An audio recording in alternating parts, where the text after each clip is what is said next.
Inclusive, tem uma lei que aumenta a pena de crimes sexuais contra pessoas vulneráveis, que foi sancionada nesta segunda-feira, viu? A nova lei aumenta em até 30% o tempo máximo de prisão em alguns crimes. Carlos Daniel, ao vivo, vai explicar para a gente quais são essas mudanças. Carlos, boa tarde para você. Oi Danilo, boa tarde para você e para toda a Paraíba ligada com a gente no Correio Verdade.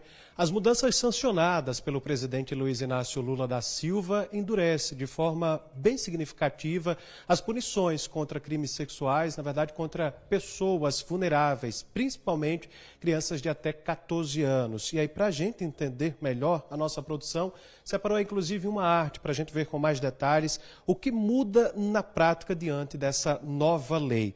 O estupro de vulnerável, a punição pode chegar de 8 a 15 anos, que já é, na verdade, para 10 até 18 anos. O estupro de vulnerável com lesão grave, de 10 a 20 anos, para 12 a 24 anos. O estupro de vulnerável com morte, de 12 a 30 anos, pode passar de 20 até 40 anos. Corrupção de menores, de 2 a 5 anos atualmente, e aí com a nova lei pode chegar de 6 até 14 anos. Praticar sexo na presença de menor de 14 anos, atualmente a legislação pune de 2 a 4 anos, mas aí com a alteração sancionada pode chegar de 5 até 12 anos. Exploração sexual, menores de 18 anos, de 4 a 10 anos, para 7 até 16 anos. E aí tem mais, oferecer, transmitir ou vender cenas de estupro de 1 a 5 anos, para 4 a 10 anos. O estupro de vulnerável, é importante a gente lembrar que ele é caracterizado ali de crianças e adolescentes de até 14 anos. Pessoas que por doença ou deficiência não têm o discernimento para a prática do ato e pessoas que por alguma causa não consigam oferecer resistência ao ato, como embriagadas, inconscientes ou sob efeito de drogas. E aí a gente continua falando sobre esse assunto, só que agora com a presença do advogado especialista no assunto, Albertão Coelho. Advogado, boa tarde, seja bem-vindo ao Correio Verdade. O que muda na prática com essa alteração? Boa tarde a todos. Inicialmente, os meus cumprimentos a esse grande jornalista, Danilo, que honra o jornalismo da Paraíba. Nós temos hoje, com essa legislação 15.280, uma severidade na punição, como bem relatado, ponderado por você. De fato, nós temos 3 pilares que sustentam essa nova redação. O primeiro pilar é trazer uma punição mais severa. E aí, como bem dito, a pena do estupro de vulnerável, que é um crime mais comum e repudiável, mais comum, que tinha a pena de 8 a 15 anos, hoje não mais, a pena de 10 a 18 anos. Então, isso tem um impacto muito forte, inclusive no sistema de persecução penal, que os crimes passam a ter uma possibilidade menor de atingir a prescrição. O segundo ponto diz respeito ao controle sobre o agressor. O agressor, agora, tem a obrigatoriedade de coletar o exame de DNA. Essa matéria é uma matéria que será discutida amplamente pelo Judiciário do ponto de vista da constitucionalidade, porque ninguém está obrigado a produzir prova contra si. Mas a lei trouxe essa previsão da obrigatoriedade de realização do exame de DNA. A coleta desse perfil genético vai para um banco nacional.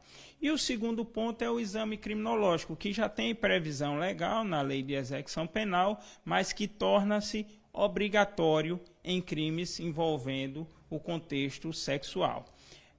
O terceiro ponto diz respeito de proteção à vítima. Esse é um ponto importante em que é possível aplicarmos agora a medida protetiva de urgência.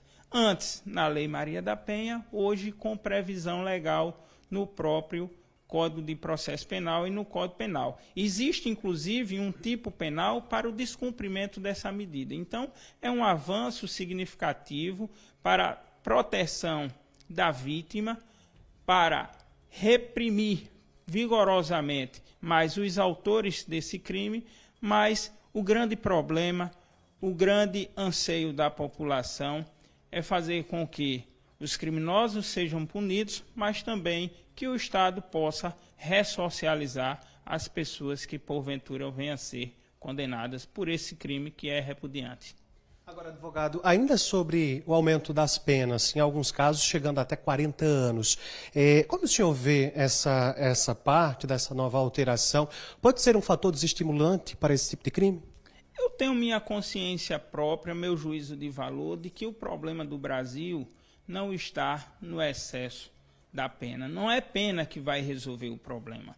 É a ressocialização, é o Estado conseguir comunicar junto com as demais instituições para quando essa pessoa vier ao convívio social, ela possa restabelecer e ter aptidão para o convívio. Além disso, a educação é investir na base e, apesar disso, nós temos um grande problema que não é, por exemplo, aplicável no presente caso na nossa sociedade, que é o investimento na educação. A educação é a base de tudo, é o que vai fazer com que o cidadão não possa voltar a delinquir. Advogado Alberto Coelho, muito obrigado pela participação e a contribuição ao vivo aqui no Correio Verdade.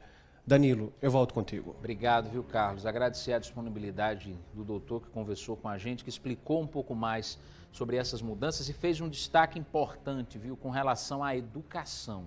Isso aí a gente está falando a longo prazo. Claro que o país seria e tem tudo para ser um país melhor se os investimentos em educação forem reforçados.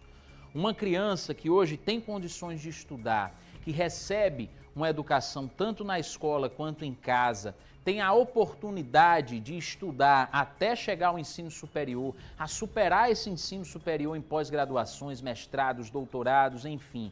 A criança que tem a condição de completar sua vida acadêmica e optar pela profissão que ela quer escolher, ela obviamente tem um futuro muito maior pela frente. Mas a gente está falando de futuro.